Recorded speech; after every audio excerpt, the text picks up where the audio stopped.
Bismillahirrahmanirrahim. Assalamualaikum warahmatullahi wabarakatuh. Halo, apa kabar para pemirsa Ali TV semuanya? Semoga kalian selalu dalam lindungan Allah Subhanahu wa taala dan sehat selalu. Kali ini saya akan mengulas 12 tempat ziarah di tanah suci kota Madinah. Kota Madinah ini terletak di sebelah utara kota Mekah dengan jarak sekitar 450-an kilometer. Adapun keutamaan dari kota Madinah menurut Abdul Basit bin Abdul Rahman dalam bukunya Al-Madinah Al-Munawwarah Fadailuha wa Tarikuha mengemukakan bahwa Madinah terletak di tengah-tengah padang pasir yang subur. Di sebelah barat laut dikelilingi Bukit Sila, di sebelah selatan Bukit Air dan Wadi Al-Aqiq, sedang di sebelah utara Jabal Uhud, Jabal Sur, dan Wadi Qanat. Di sebelah timur adalah kawasan Tanah Hitam atau Harrah, Waqim Asy-Syariyah, dan di sebelah barat adalah Harrah Wabrah Al-Gharbiyah. Rasulullah menjadikan Madinah sebagai tanah haram atau tanah suci setelah Makkah Al-Mukarramah. Suasana hotel di depan Masjid Nabawi. Dalam sebuah hadis riwayat Bukhari, Nabi Muhammad bersabda yang artinya, sesungguhnya Nabi Ibrahim telah mengharamkan Mekah dan berdoa untuknya, dan aku mengharamkan Madinah sebagaimana Nabi Ibrahim mengharamkan Mekah, dan aku berdoa untuk keberkatan Madinah baik dalam mood maupun esoknya sebagaimana Nabi Ibrahim alaihissalam berdoa untuk Mekah. Menurut sebuah riwayat, ya Allah, jadikanlah keberkahan Madinah 2 kali lipat daripada keberkahan yang kau jadikan bagi Mekah. Hadis riwayat Al-Bukhari.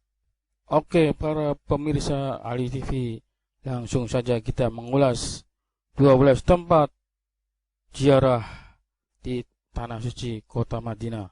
Sebelum meneruskan alur ceritanya, jangan lupa channel ini di subscribe, like, komen, sharing, dan pencet tombol loncengnya.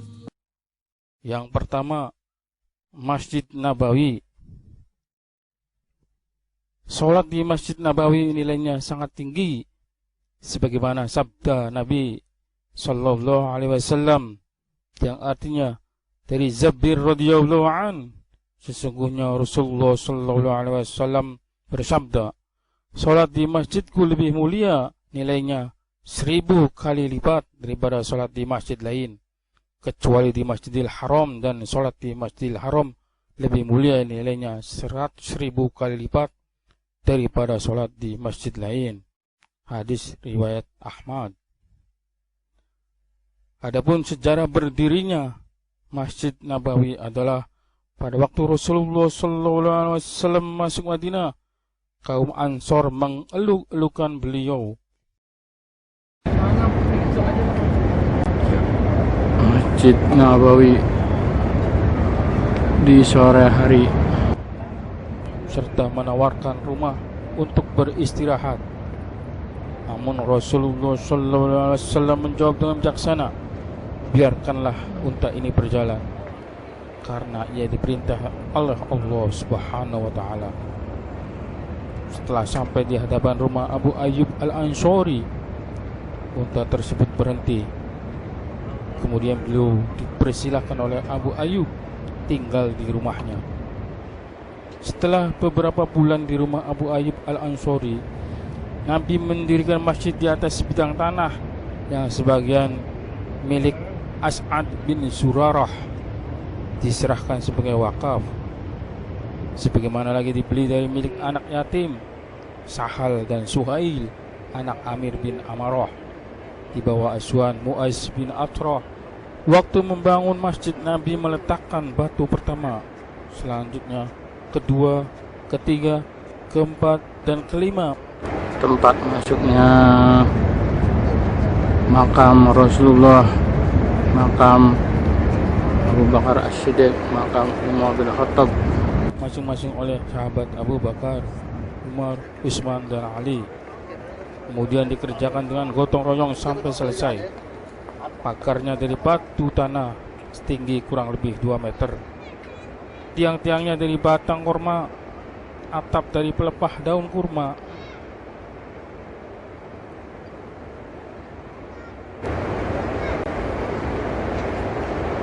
tempat masuknya ke Raudhah, Batu-batu kecil. Kiblat menghadap Baitul Maqdis, karena waktu itu perintah Allah untuk menghadap Ka'bah belum turun. Pintunya 3 buah, yaitu pintu kanan, pintu kiri, dan pintu belakang. Panjang masjid sekitar 70 hasta, lebar 60 hasta. Dengan demikian, masjid itu sederhana sekali tanpa hiasan. Masjid tersebut dibuat tahun ke-1 Hijriah. Di sekitar masjid dibangun tempat keluarga Rasulullah SAW. Di sebelah timur masjid dibangun rumah Siti Aisyah, yang kemudian jadi tempat pemakaman Rasulullah dan kedua sahabatnya. Yang kedua, makam Rasulullah SAW. Makam Nabi Muhammad dahulu dinamakan Maqsurah. Setelah masjid itu diperluas, makam ini termasuk di dalam bangunan masjid. Pada bangunan ini terdapat 4 buah pintu. Pintu sebelah kiblat dinamai pintu At-Taubah. Pintu sebelah timur dinamai pintu Fatimah. Pintu sebelah utara dinamai pintu Tahajud. Pintu sebelah barat ke Raudhah sudah ditutup.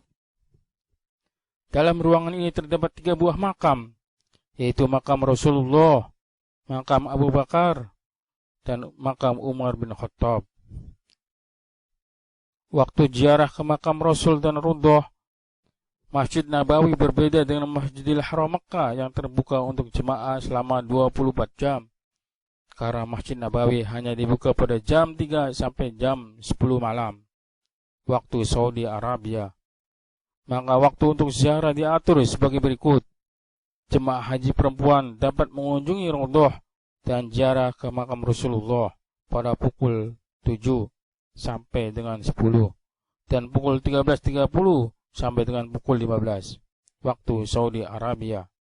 Tempatnya terpisah dengan laki-laki yang dibatasi dengan sekat yang dipasang khusus ketika perempuan berziarah.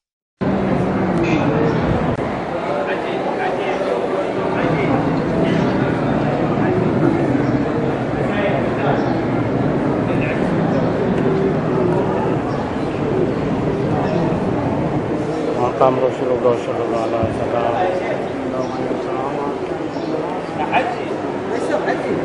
makam Abu Bakar, makam Umar bin Khattab,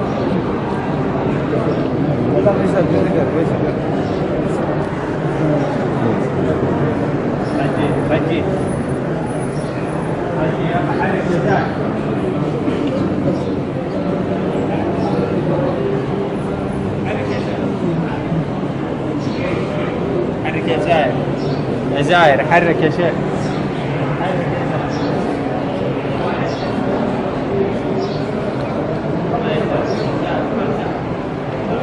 makam Rasulullah, makam Abu Bakar, makam Umar bin Khattab.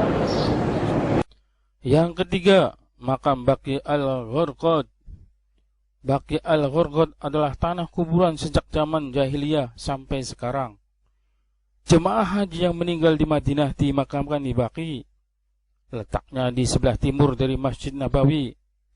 Di tempat ini dimakamkan sahabat Utsman bin Affan radhiyallahu anhu, khalifah yang ketiga, dan para istri-istri Nabi seperti Siti Aisyah, Ummi Salamah, Zuwairiyah, Zainab, Hafsah binti Umar bin Khattab, dan Maria al-Qibtiyah. Putra dan putri Rasulullah SAW diantaranya adalah Ibrahim, Siti Fatimah, dan Ummi Kulsum. Demikian pula Ruqayyah Halimatus Sa'diyah, ibu susu dari Rasulullah. Di sini pula dimakamkan ulama tabi'in kubro, Imam Nafi, guru dari Imam Malik bin Anas. Sahabat yang mula-mula dimakamkan di Baqi ialah Abu Umamah Hasan bin Zararah dari kaum Ansor dan Utsman bin Mas'un dari golongan Muhajirin. Dikenal dengan nama Baqi al-Ghurqad karena di sini dahulu kala tumbuh pohon-pohon Ghurqad atau gerumbul-gerumbul pohon Ghurqad atau sejenis pohon-pohon yang berdaun kecil dan berduri. Di Baqi al-Ghurqad ini Rasulullah sallallahu alaihi wasallam membaca salam dan doa sebagai berikut. Assalamualaikum daru qaumi mu'minina wa atakum wa tu'aduna ghadan mu'azzalina wa inna insya'allahu bikum lahiqun. Allahumma ighfir ahlil Baqi'il Ghurqad.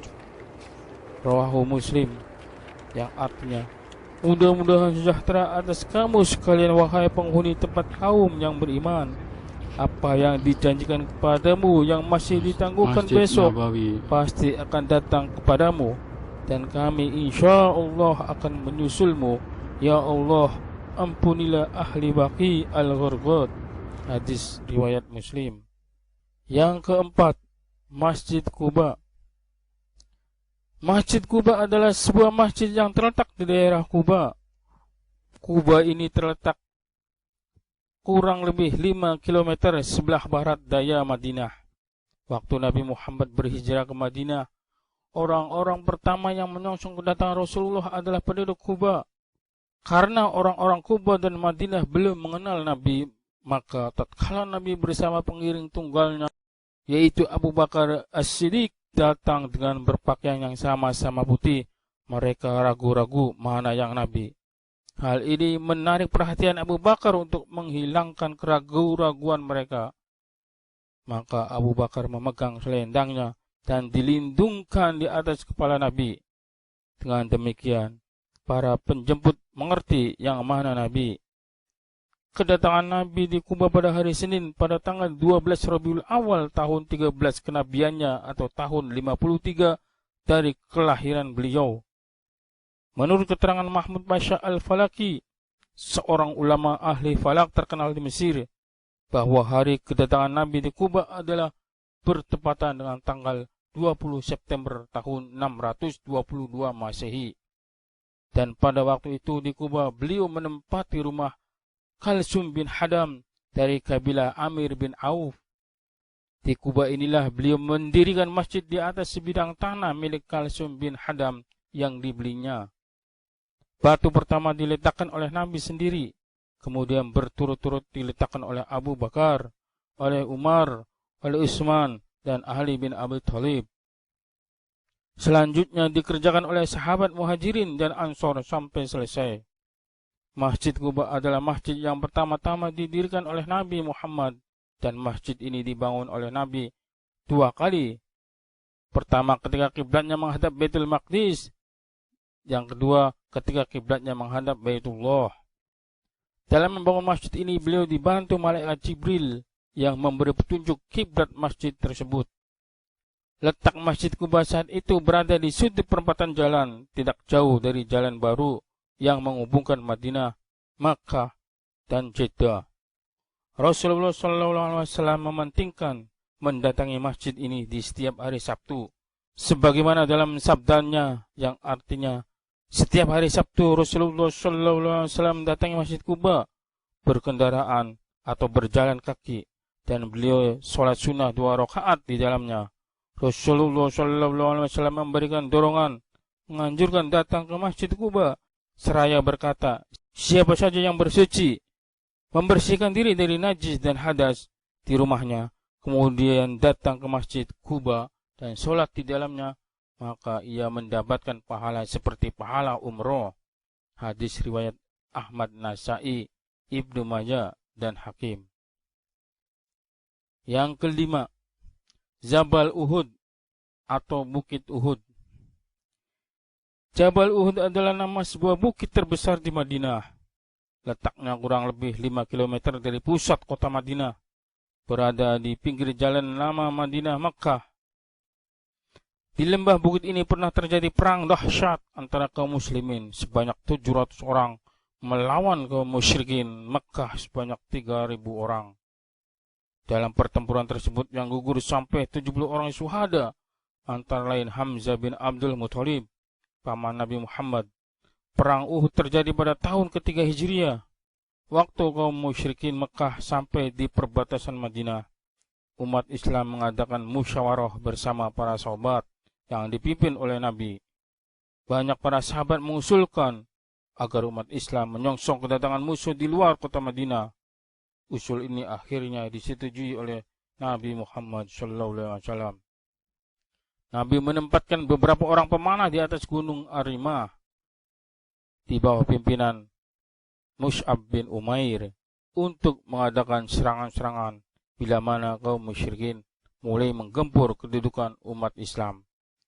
Dalam perang yang dahsyat tersebut, umat Islam sempat mendapat kemenangan yang gemilang, sehingga kaum musyrikin lari pontang-panting. Namun, pemanah umat Islam yang berada di atas gunung tergoda setelah melihat barang-barang yang ditinggalkan oleh musuh. Sebagian besar mereka meninggalkan pos untuk turut mengambil harta rampasan perang. Padahal Nabi telah menginstruksikan agar tidak meninggalkan pos meskipun apapun yang terjadi. Adanya pengosongan pos oleh pasukan pemanah tersebut dimanfaatkan oleh Khalid bin Walid sebelum masuk Islam, seorang ahli strategi yang memimpin tentara berkuda kaum musyrikin, yang menggerakkan tentaranya kembali guna menyerang dari arah belakang, sehingga umat Islam mengalami kekalahan yang tidak sedikit, yaitu sampai 70 orang sahabat gugur sebagai syuhada. Dalam perang ini, Hindun binti Utbah mengupah Wahsy al-Habsyi, budak Zubair, untuk membunuh Hamzah bin Abdul Muthalib, karena ayah Hindun dibunuh oleh Hamzah dalam perang Badar. Begitu pula Zubair bin Mut'im berjanji kepada Wahsy akan memerdekakannya.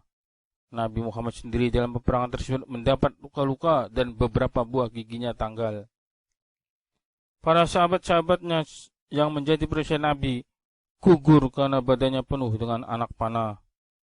Setelah perang usai, kaum musyrikin mengundurkan diri kembali ke Mekah. Maka Nabi menginstruksikan agar mereka yang gugur dimakamkan di tempat mereka roboh. Sehingga ada satu liang kubur berisi beberapa syuhada. Kuburan Uhud waktu sekarang dikelilingi tembok. Salam kepada Sayyidina Hamzah, Mus'ab bin Umair, dan para syuhada Uhud. Yang keenam, Masjid Qiblatain. Masjid tersebut mula-mula dikenal dengan nama Masjid Bani Salama, karena masjid ini dibangun di atas tanah bekas rumah Bani Salama. Letaknya di tepi jalan menuju kampus Universitas Madinah, di dekat Istana Raja, ke jurusan Wadi Aqiq. Pada permulaan Islam, orang melakukan sholat dengan menghadap kiblat ke arah Baitul Maqdis di Yerusalem, Palestina. Pada tahun kedua Hijriah, hari Senin bulan Rajab, waktu zuhur, turunlah wahyu surat Al-Baqarah ayat 144 yang memerintahkan Rasulullah dan umatnya yang menjadikan Masjidil Haram, Ka'bah di Mekah Al-Mukarramah sebagai kiblat. Pada waktu asar, para sahabat sholat berjamaah di Masjid Qiblatain masih menghadap Baitul Maqdis. Di sela sholat berjamaah tersebut datang sahabat yang masbuk dan berteriak, Rasulullah SAW dan sahabatnya di Masjid Nabawi telah beralih kiblat ke Masjidil Haram. Maka serentaklah imam dan makmumnya merubah arah kiblat dari Baitul Muqaddas ke Masjidil Haram. Dengan terjadinya peristiwa tersebut, maka akhirnya masjid ini diberi nama Masjid Qiblatain, yang berarti masjid berkiblat dua. Yang ketujuh, Masjid Khandaq atau Masjid Khamsah. Khandaq dari segi bahasa berarti parit. Dalam sejarah Islam, yang dimaksud Khandaq adalah peristiwa penggalian parit pertahanan sehubungan dengan peristiwa pengepungan kota Madinah oleh kafir Quraisy bersama dengan sekutu-sekutunya dari Yahudi, Bani Nadir, Bani Ghatfan, dan lain-lainnya. Pada saat Rasulullah mendengar kafir Quraisy bersama sekutu-sekutunya akan menggempur kota Madinah, Rasulullah bermusyawarah dengan para sahabat-sahabatnya bagaimana cara menanggulangi penyerangan tersebut. Pada waktu itu sahabat Nabi Salman Al-Farisi memberikan saran supaya Rasulullah membuat benteng pertahanan berupa parit. Usul tersebut diterima oleh Rasulullah, maka digalilah parit pertahanan tersebut di bawah pimpinan Nabi sendiri.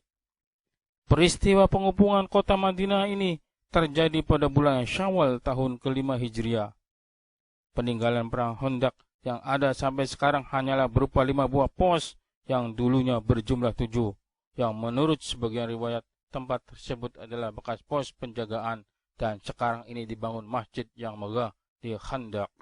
Yang ke-8, Masjid Al-Izabah. Masjid Al-Izabah yaitu masjid yang terletak di sebelah utara barat laut dari Masjid Nabawi, yang dulunya dikenal dengan nama Manazil Bani Muawiyah, yang sekarang ini terkenal dengan nama Masjid Al-Izabah, disebabkan karena Rasulullah pada suatu hari lewat di Masjid Bani Muawiyah dan mampir sholat 2 rakaat dengan doa yang sangat panjang, dan para sahabat ikut sholat bersamanya. Selesai Rasulullah sholat, beliau berbalik kepada para sahabat dan bersabda yang artinya, saya telah meminta kepada Tuhanku 3 hal, dikabulkan 2 dan ditolak 1, yaitu aku memohon kepadanya agar Tuhanku tidak membinasakan umatku dengan bencana musim.